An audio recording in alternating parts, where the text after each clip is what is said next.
Welcome to Pergola Nurseries in Virginia. This is Clematis Nelly Moser. It's a fantastic climbing plant.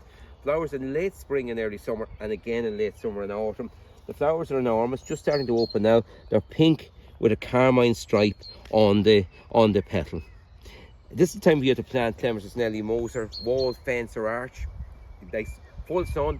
Does quite well in half shade as well. We've had them previously in half shade and have done extremely well in half shade. Just take a decent sized planting hole, your super tribe at the bottom, as well compost mixed in as well to make it good and rich for it. It's a fantastic clematis.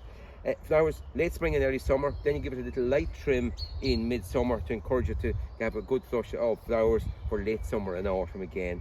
But really tough and hardy and reliable, and this is the time of year to plant it. This one's about 2 years old or thereabouts, and the amount of flower buds, lots and lots of flower buds ready to open on them. It's gorgeous, gorgeous clematis. That's Clematis Nelly Moser. Have a look at the flower, can be planted from now.